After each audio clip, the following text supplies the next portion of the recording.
Well, hey there, YouTube. It's Petey, and if you don't like watching videos where I just basically come on this thing and complain, don't watch this video. Today I woke up, I went to the bathroom and put on wxrt like I do every day. wxrt is known as Chicago's finest rock. Chicago's home for music lovers. The station has been around forever. You can always count on XRT to be playing some good music. If you turn it on and the song that you're listening to you don't care for, usually the next one will be good. They play like Bowie, Talking Heads, John Prine, the Beatles. It's kind of all over the place, XRT, you know, and they like for every like throwaway like Chili Pepper song they play, for every two of those songs there'll be like a T-Bone Burnett song or something. You know, Dr. John, like you hear stuff on XRT that you'll never hear on other radio stations. And as time passes, it's starting to get more homogenized and with a smaller playlist. And this just breaks my heart because there's nothing like getting in the car and turning on the radio and hearing that song. So it's kind of sad for me when I start hearing stuff like kind of diluted pop music or rap or hip hop type stuff, because it's Chicago's finest rock. It's not Chicago's finest rap. I'm sorry, okay? There's plenty of other stations where you can hear that. Today they were talking about this band, Maneskin. Here is the official logo of this band. Now, if you put a gun to my head, let's say I know I'm in my mid-50s, I'm white, I'm the lamest. You would not want to ask me for my opinion on graphic design. But this font would fall at the bottom, at the very, very bottom of the list of fonts I would ever use for anything. This band, they're from Italy, and like if you look at their what they say their influences are.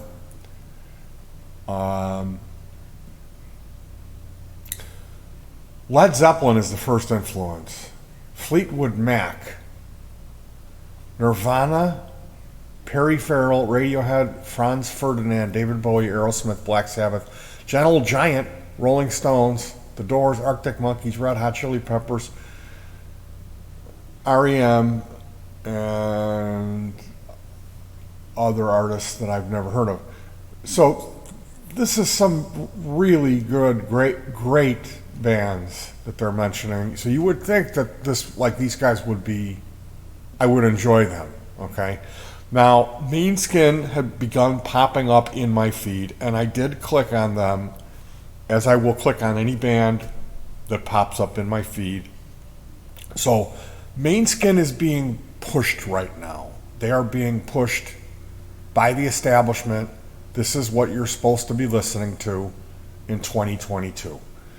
And the first thing that I noticed and what turned me off to this band was how they look, how they dress, and specifically this girl had her breast exposed. So she starts off the set and she's fully clothed. The second song, oops, her shirt's hanging open and you can see one of her breasts, but she had a star-shaped black pasty glued onto it. Then, oops, that fell off, and she's just bouncing around the stage with one of her boobs hanging out. Okay? And she's not a very well-endowed girl, and I'm not saying that's unattractive or anything, but it's like I clicked on another video and it was the same thing. They were playing in front of a live audience. Actually, the song, what is their song? It's like Tutti E. Why was Maneskin? Why did they get famous? That girl's boob. They performed. They did a song on this Eurovision contest, which is, that should say it all. If you want to see the worst thing in the world, watch the Eurovision contest. It's the gayest. And like, as you can see, they all wear eye makeup. And like, this guy is like the hottie guy. He was wearing like chaps with like a studded cod piece. And he's always got his shirt off, and he's got tattoos of the babies with the bows and arrows. What is that, Cupid? He's got Cupids on his shoulders. Like, he's just the hottest thing since sliced bread, this maneskin. The name is Danish, and it means moonlight. One of the lines in the song was, "I want to be a sexer," and he did a masturbating gesture with his hand. And the next line was, "I want to be a teacher." Well, I'm not so sure if that's a prerequisite to being a teacher. Now, this guy, a lot of the stuff that he's singing sounds like broken English, and it doesn't really make sense. And I think they're writing that for him as like an appeal, like these guys are really foreign, you know. Another one of the lines is, "They ask me why so hot, 'cause I Italiano." Do they really ask you why so hot, Damien, or whatever your name is? Damiano. Victoria De Angelis. Here she is, hiding her boob. So yeah, I clicked on, okay, I saw the show 2 nights ago where she's got her boob hanging out. And I wasn't oogling, and didn't get all worked up staring at this young girl. I couldn't believe it. I'm like, this is what it's come to. Because this band, I'm telling you, like, if they really worked, like, they've got a good drummer, they got a good guitar player, well, decent, and this girl's on bass, and this guy can sing, kind of. So if they really tried and steered away from the Red Hot Chili Pepper formula, they could come up with some good art. But this stuff is horrible. That Tutti song is not bad. The rest of the stuff, they got the Supermodel song. So I looked it up. Who wrote Supermodel? These are the composers. These 4, and then Max Martin, Justin Tranter, Sylvester got in on it, and Rami Yacoub was in on it too. So I'm guessing that these 4 didn't write a lick of Supermodel, which is the first time I ever heard Maneskin. Here's some of the lyrics. "Alone at parties in a deadly silhouette. She loves the cocaine, but cocaine don't love her back. When she's upset, she talks to Maury and takes deep breaths. Yeah, she'll never love you more than money and cigarettes. Every night's a heartbreak, 'cause her boyfriend is the rock and roll. When you're not looking, she'll steal your Basquate." Yeah, so this video, I watched this video today, preparing for this video, and I mean, one of the things that I thought when I had heard this song, this line here, this is some Illuminati shit here. These guys are backed by some big money, and in the Supermodel video, they show a Illuminati party that Maneskin is attending.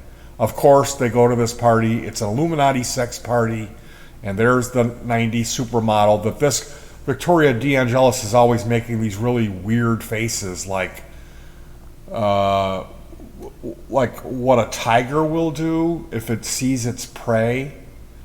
So I didn't understand that. Is it that she's a lesbian, that she wants this 90s Supermodel, this little thin blonde? I don't know. Whatever the point that was supposed to be made by any of this went clearly over my head. This guy, Damiano David, he needs to put a shirt on. She needs to put her bra on and button up her shirt. Now, the thing was, XRT, they came out and said on the break, they said, yeah, there's a band called Maneskin. And they got in trouble. They got in a little bit of trouble on the MTV Awards for what they wore, or rather for what they didn't wear. And I'm like, when I boot up my computer, I am looking up Maneskin because I bet you it's that girl with her boob hanging out. And this was all planned. Which, this is the thing, guys. When you hear the word wardrobe malfunction, there's no malfunction about it. It's someone exposing themselves on live television. And whether it's a girl, whether that's a guy, we should not tolerate that, okay? Not on broadcast television.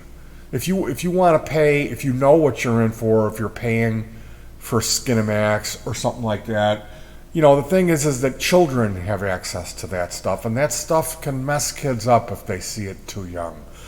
You know, it sends the wrong image to our young girls that you see, here's a rock band and there's a girl playing bass, but she's got to show her nipple. You know? And I watched every video that I saw that had Maneskin live, and maybe I just got lucky, but I watched 3 videos of them playing live, including the first one where she had her nipple exposed. In both of the other videos, her boob was out. Now, in one of them, she had a electrical tape, like a black X type of thing, like Wendy O. Williams used to do, which that was cool. Wendy O. Williams, like the plasmatics, that whole thing. Excuse me, I'm getting a treat for my cat. That was back when doing something like that was a much bigger deal, and it was actual an act of rebellion. Now, this, like, post Janet Jackson, if you do this, and it's obviously planned, it just irritates me. And I'm the type of person that I'm going to look into it, and I'm going to immediately, number one, assume it was planned, and assume that the network, the cameramen they were trained, they knew exactly what to do, that you would see a hint of it, and then they would obviously cut away and show the crowd, or have technical difficulties sign up over, mosaic, whatever BS to fake this wardrobe malfunction. And that type of stuff, it's just sensationalistic. It has nothing to do with the music. And when you get down to it, and when you listen to this band's music, the tragedy for it, for me, is that they made it. They made it. This group could have went another way if they didn't go for the eyeliner, the tattoos, and the expensive clothes, and to hire those 4 ghostwriters, these guys, Remy Kakoob. Yeah, if they would have just stayed in the garage and worked, and they didn't worry about coming up with the fake names for themselves.